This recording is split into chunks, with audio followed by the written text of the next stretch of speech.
بيستعجب له هنا ان بعد اللي حصل من جمهور الزمالك في ماتش سيراميكا، لما غلطوا في زيزو وجابوا اسم زوجته وقعدوا يجيبوا في كل حاجه فيها غلط، بيجي لعيبه من الزمالك وناس كبيره المفروض هي شعرها شاب تقول لك يعني ايه لما يجيبوا سيره هدى اللي هي زوجة زيزو، واللي احنا عارفين اللي هي زملكاويه، ونقول لها هدى يا هدى بنحبك يا هدى. ايه الخوض في الاعراض هنا؟ ده واحد زي جمال عبد الحميد اللي بيقول كده. انا مستغرب الشعر الابيض ده انت عامله صبغه ولا انت فعلا مقتنع باللي انت بتقوله؟ اللي خلى قرار الرابطه 100,000 جنيه بسبب موقف زي ده. طب انت النهارده شايف ان ده حل صحيح؟ خصوصا من طه عزت الزملكاوي. ده مش حل صح، وانتوا كده مش شطار وماسكين في ايه؟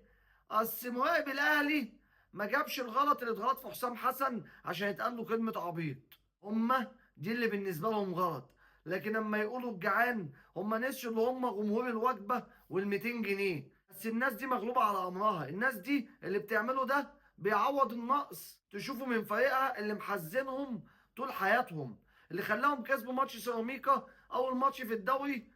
كان عندهم اقتناع واللي احنا حسيناه ان هما بيحتفلوا بالدوري اللي هو ما لعبوش فيه الا ماتش واحد. سبحان الله.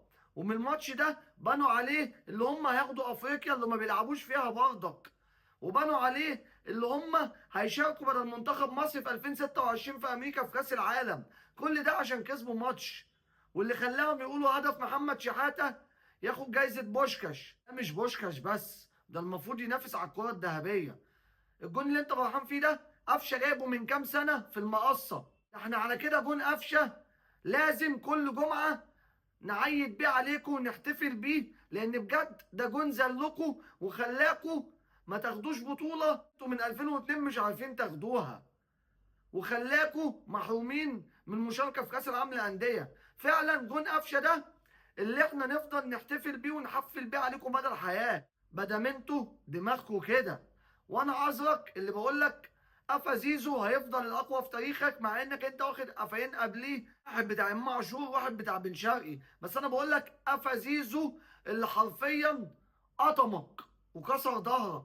وانا بقولها لك تاني، انت عايز تاكل على الواد 82 مليون جنيه، ولما اتسالت في الشكوى اللي جات لك من كام يوم قلت لا ده احنا لينا عند زيزو 20 مليون.